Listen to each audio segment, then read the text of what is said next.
Continuemos con esta unidad relacionada a prueba de hipótesis e intervalos de confianza. En muchas aplicaciones reales, estudiar una población es casi imposible. Por ello, un subgrupo de la población llamado muestra es lo que suele ser evaluado. Basado en la muestra, nosotros podemos estimar los parámetros de la población. Por ejemplo, en lugar de intentar medir el desempeño de la bolsa de valores de los Estados Unidos, donde hay 10.000 acciones, podemos centrarnos únicamente en las 500 principales acciones. Vamos a ver aquí la media poblacional, que se calcula como la sumatoria de los X o Y sobre la N, el tamaño de la población, mientras que la media muestral es la sumatoria de todos los X o Y de la muestra sobre N, el tamaño de la muestra.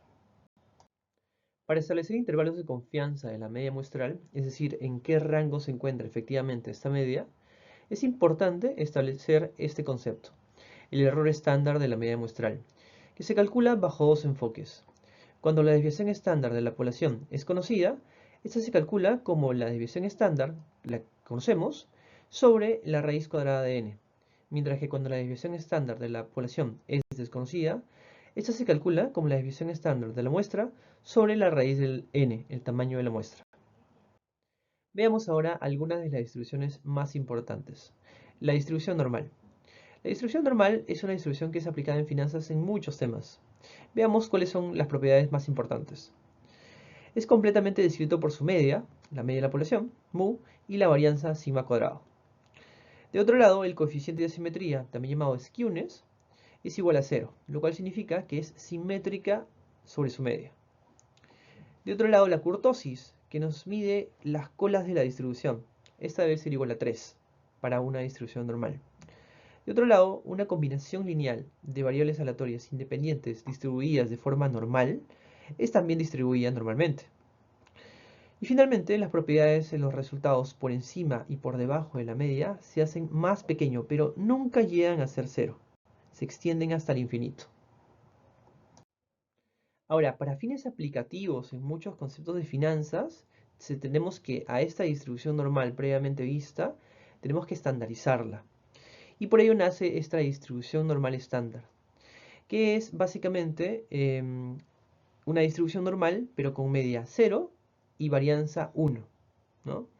Ahora, ¿cómo estandarizamos esta distribución normal? Lo hacemos de la siguiente forma. Tomamos la observación que estamos analizando, le restamos la media poblacional y lo dividimos entre la desviación estándar. De esa forma tenemos el valor de z, que lo vamos a emplear más adelante, que es precisamente el valor de cuántas desviaciones estándar se mueve alrededor de la media. Veamos ahora cómo estandarizar una variable aleatoria. Supongamos que tenemos las ganancias anuales por acción de una población de empresas que se distribuye de forma normal con media 6 y desviación estándar de 2. Nos pide calcular cuáles son los dos valores para la UPA de 8 y de 2. Tomamos primero el de 8. Lo que tenemos que hacer para estandarizar es restar la media de 6 y dividirlo entre la desviación estándar de 2. Lo mismo hacemos para el otro valor de 2. Con ello tenemos un z de más 1 y un z de menos 2. ¿Qué implica esto? Nos indica que para una UPA de 8, por ejemplo, corresponde a una desviación estándar por encima de la media. Mientras que para un valor de 2, esto corresponde a dos desviaciones estándar por debajo de la media. Veamos ahora los intervalos de confianza. Estos intervalos de confianza son importantes, dado que nos dan un rango dentro del cual se encuentra efectivamente el parámetro que queremos estimar. ¿Cómo lo calculamos? Tomamos la estimación puntual y le sumamos y restamos el factor de confiabilidad multiplicado por el error estándar. Ahora, para una distribución normal con varianza conocida, esta se calcula de la siguiente forma.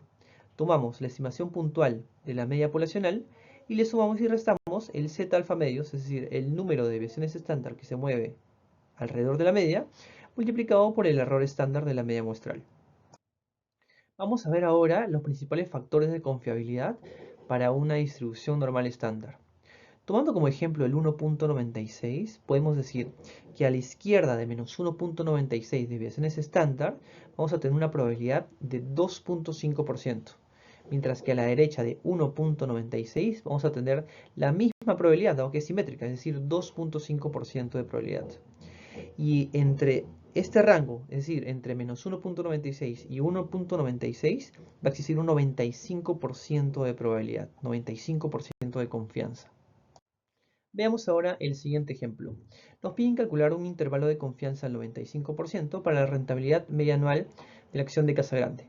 Nos dan como dato que la media muestral equivale al 8%, la desviación estándar que es conocida es igual al 2% y que corresponde para un tamaño de la muestra de 10 años. Con ello, empleando la fórmula, tenemos que sumar la media muestral 8% más menos 1.96 que le corresponde al 95% de confianza multiplicado por el error estándar. De esta forma tenemos un intervalo de confianza que va del 6.77% al 9.23%. Veamos ahora las pruebas de hipótesis. La prueba de hipótesis es una evaluación estadística de una afirmación o idea con respecto a la población. Por ejemplo, veamos la siguiente afirmación. El retorno medio para el mercado de valores de Perú es mayor que cero.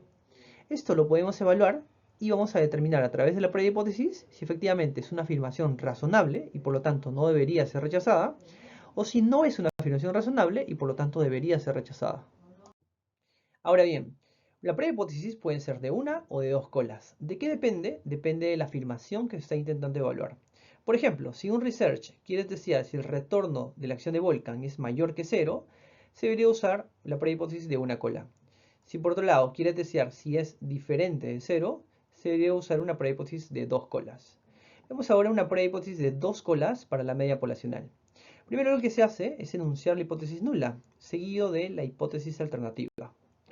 La regla de decisión se basa en rechazar la hipótesis nula si el test estadístico es mayor al valor crítico superior o si este test estadístico es menor al valor crítico inferior. Veamos ahora el siguiente ejemplo. Nos dice que un research ha recopilado datos de retornos diarios de un portafolio durante 250 días. El retorno diario promedio es de 0.1%, la desviación estándar es de 0.25% y nos dice que los investigadores creen que el retorno diario promedio del portafolio no es igual a cero. Vamos a evaluar esto mediante la pre-hipótesis. Primero enunciamos la hipótesis nula, seguido de la hipótesis alternativa. Con ello concluimos que se trata de una pre-hipótesis de dos colas. Luego calculamos nuestro test estadístico dividiendo el retorno promedio diario entre el error estándar. Con ello tenemos un test estadístico de 6.33, el cual es mayor a 1.96 para un 95% de confianza. Y con ello concluimos que rechazamos la hipótesis nula de que el retorno diario promedio del portafolio es igual a cero. Veamos ahora una de las métricas de riesgos financieros más empleados, el valor en riesgo o también llamado VAR.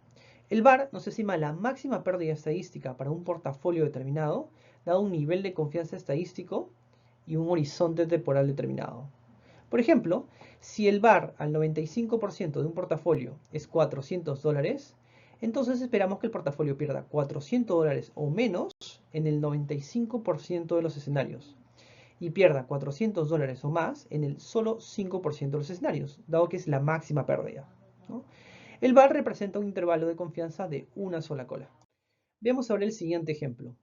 Asumamos que el VAR de un portafolio de acciones a un intervalo de confianza del 95% es de $100 millones. También asumamos que dado un periodo de trading de 100 días, el número actual de pérdidas que exceden los 100 millones, es decir, que exceden el VAR, ocurrió 8 veces. Ahora, dado un intervalo de confianza del 95%, esperemos tener excepciones, es decir, pérdidas que exceden el VAR solo el 5% de las veces. Sin embargo, tenemos pérdidas que exceden los 100 millones 8 veces durante un periodo de 100 días, es decir, 8%. Por lo tanto, el VAR decimos que está subestimando el riesgo, dado que tenemos pérdidas que exceden el VAR 8% mayor al esperado, que es 5% de las veces. En caso ocurriera lo contrario, estaríamos sobreestimando el riesgo.